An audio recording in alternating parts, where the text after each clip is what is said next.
Hey everyone, welcome back to Pretty Creepy. So, I'm currently reading Ward D by Frida McFadden, which is about a girl who's in medical school and she has to get experience in the psych area of the hospital. So, she's working there one night and all kinds of crazy shit happens. I'm almost done with it, so I don't know how it ends, but knowing Frida McFadden, it will be something crazy. This is the seventh book of hers I've read, so if you like crazy twists, I highly recommend reading her books. Anyway, since I'm reading that book, I decided to search Reddit for creepy stories that involve like a psychiatric hospital, mental health setting, and these are what I found. Most of the stories are from workers, but one is from a patient, so that's nice. We'll get some perspectives from both sides. Grab a snack, a drink, a blankie, and your favorite stuffed animal, and let's get creeped out. There are a lot of scary cases when you work in pediatric mental health, mostly because of the age. I recently had a kiddo come in who has a history of killing animals in the neighborhood, skinning and impaling cats, crushing glass shards into dog food and leaving it at the park. Some fucked up shit that is definitely indicative of some serious underlying issues.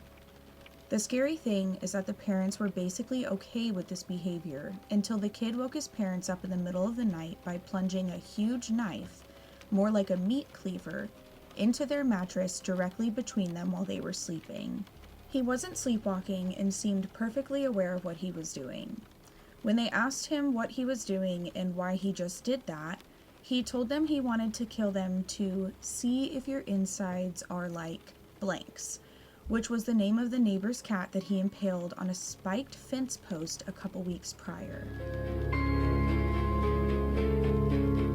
For some background, I've been a behavioral health nurse for about 12 years, and my first job was at a freestanding mental health facility in the South. This facility is pretty uniquely constructed as it was originally a plantation owned by a wealthy Irishman who immigrated here sometime in the 1700s.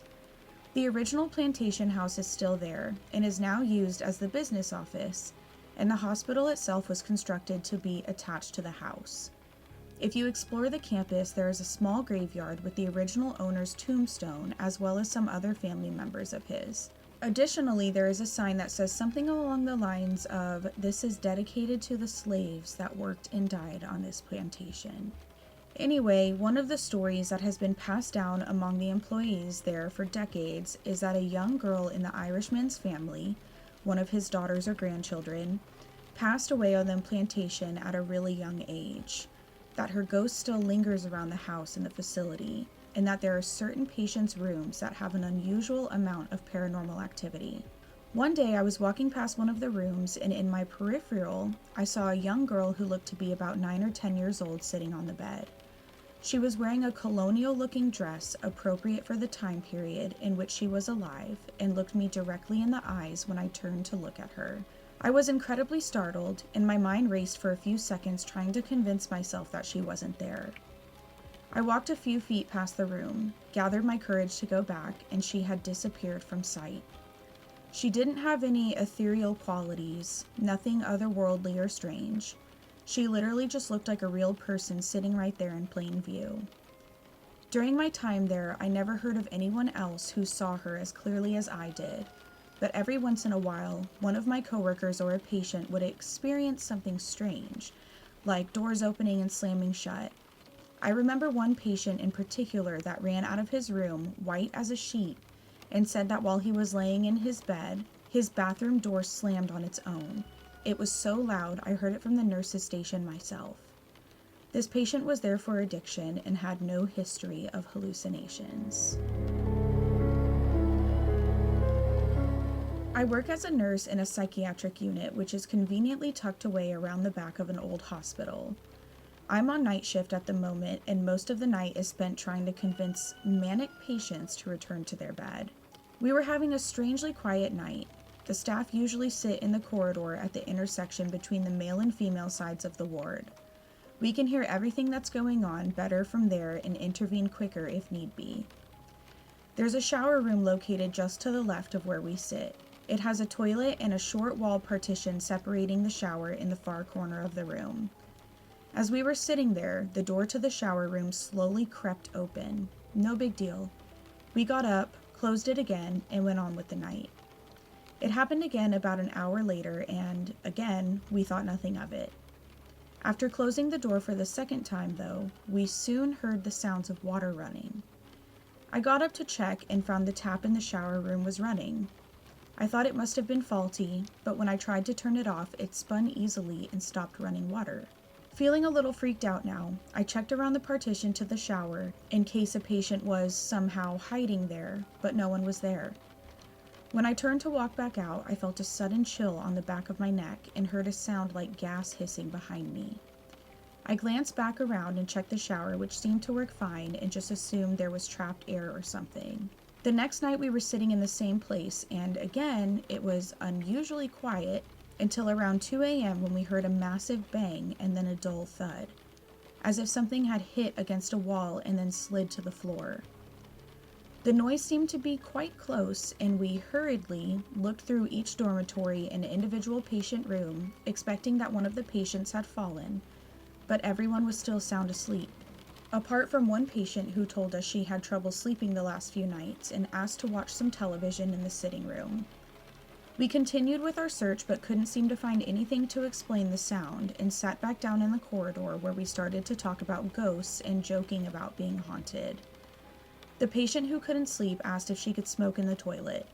We occasionally let people do this during the night as we aren't allowed to let them out of the unit after 10 p.m., and trying to tell an avid smoker they can't have a cigarette is a sure way to start a fight that'll cause everyone to be woken up. We said she could have a quick one in the shower room before going back to bed, and she asked for one of us to come in with her. When we asked why, she explained, "Because that room freaks me out. There are spirits in there that are trying to come through the mirrors."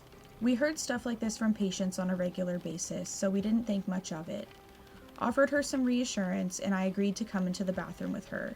While we were in there, she talked about seeing the ghost of a man in her room, which kept her up at night. She then stopped talking abruptly and looked confused before going over to peer around the partition. I asked her what was wrong, and she shushed me and asked, in a whisper, if I heard what she heard. I admitted I couldn't hear anything. Again, it's a common occurrence for people to talk about auditory hallucinations on our ward, but asked her what she could hear. She said that she thought she could hear a dripping sound, but that there was no water running, and when she checked behind the partition, she heard a hissing sound. I suggested she finish her cigarette and get back to bed, and she asked for some medication to calm her down, then said, "Man, I hate that bathroom. The door opens and closes itself, you know." After she went back to bed, I was telling the other staff about this, and we were joking about how much of a freaky coincidence it all was. We were still discussing it when day staff came in. When the first nurse arrived, she came over to ask how the shift was, and we asked her if she believed in ghosts in a jokey way. She said she didn't, but that she had bad memories of the ward that sometimes freaked her out. She told us that the worst thing she ever saw was 20 years ago when she was doing the hourly checks on the ward once, just to check on each patient every hour or so to make sure they're doing okay. She couldn't find one patient and went into the shower room because she could hear water running in there. She checked around the partition and found the guy laying dead in a pool of blood in the shower. He'd hacked himself to death with 2 blades. The nurse told us that ever since that happened, a few times she's gone into the shower room and felt a sudden rush of cold air as if someone was trying to run past her. I might have to start looking for a new job. So this was around 10 years ago, sometime between 2010 and 2011. I was around 15, 16 at the time and had just been involuntarily admitted into a psychiatric ward due to suicidal ideation.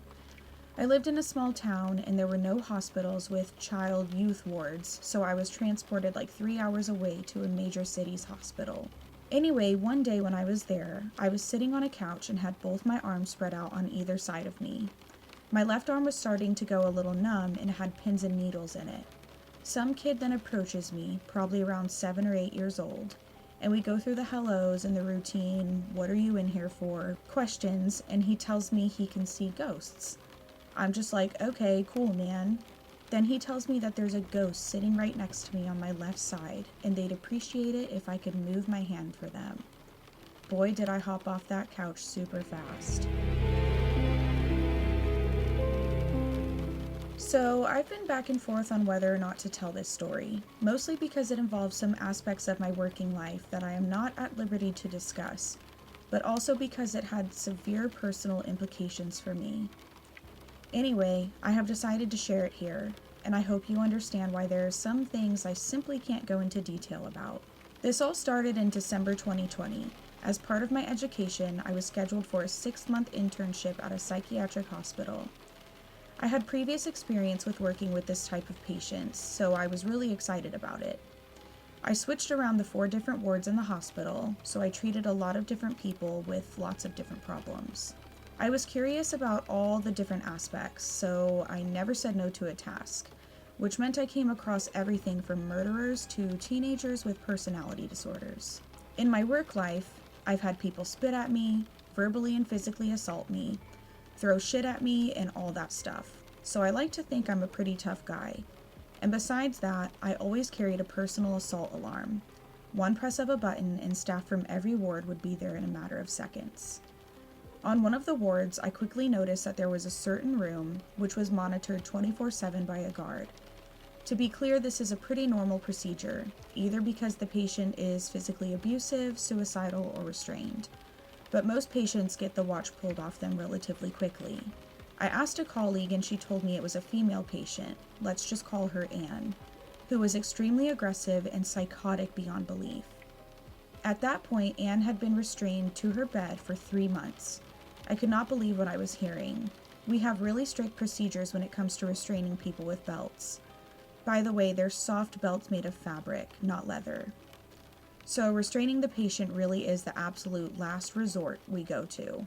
I asked the chief psychiatrist what was up with this girl, and he just scoffed and said, "If only I knew, but honestly, she defies logic." He told me that at first, they thought she was psychotic, but her symptoms only got worse, no matter how much different medication they tried.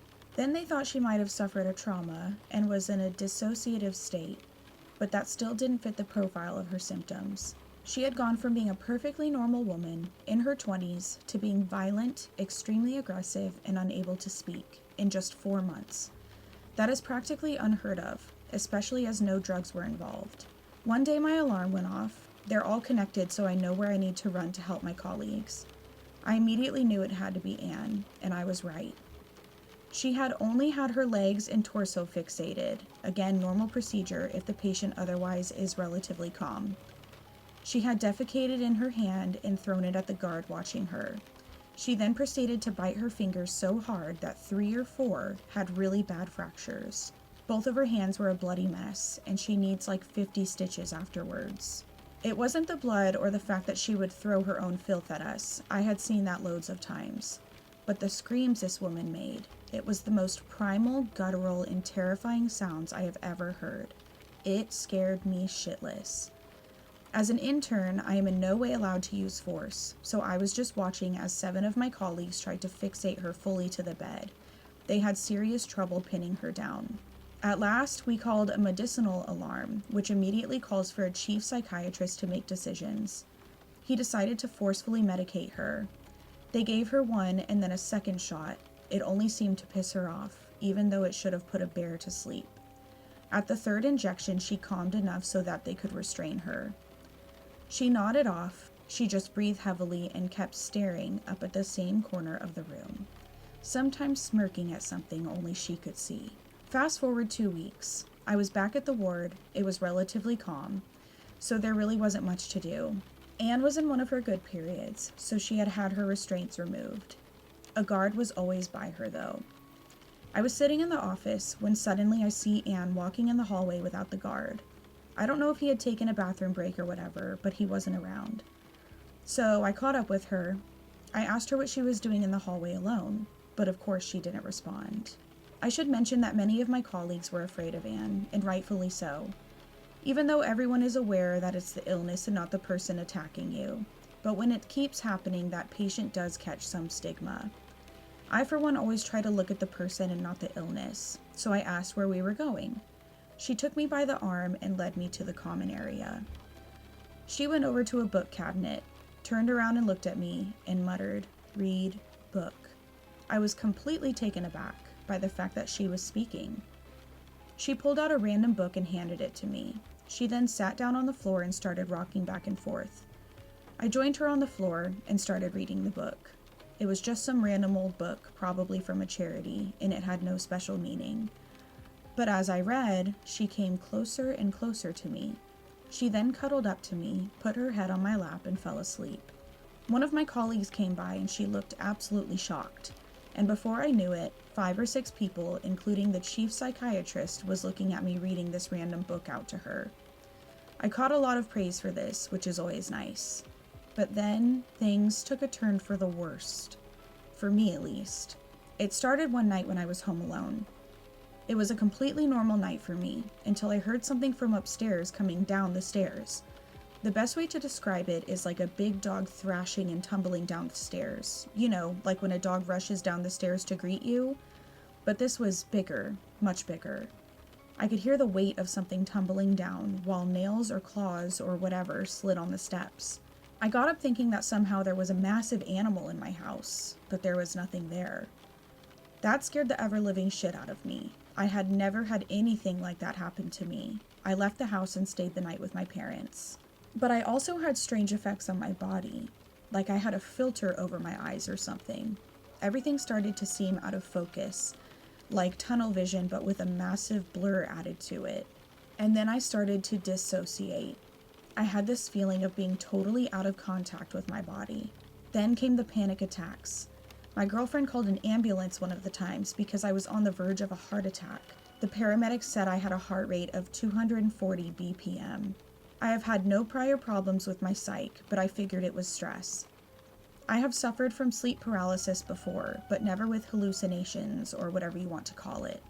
But that started recently. I see a large black mass with long arms and legs sit in the top corner of our bedroom, like a massive spider, but just with 4 legs. This is now happening on a nightly basis. A couple of days ago, I told my girlfriend about it because she kept pestering me with questions about my nightmares. She said, "That's funny.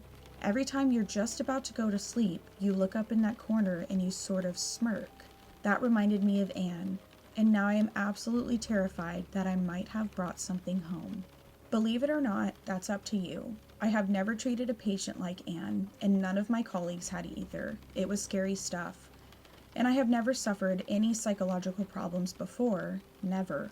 But something is going on, I am sure of it.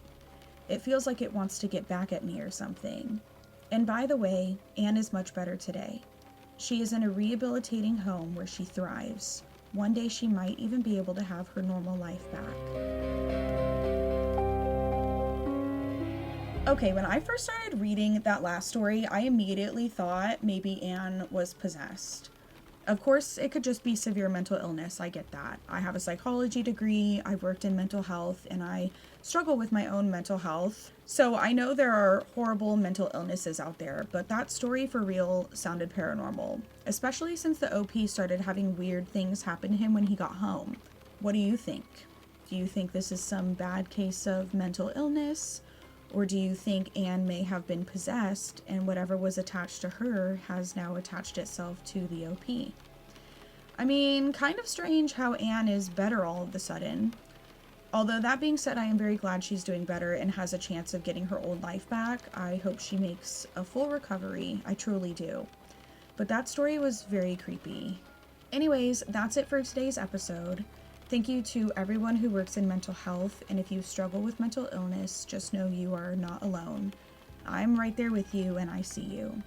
I hope you all have a wonderful day, and I'll talk to y'all next time.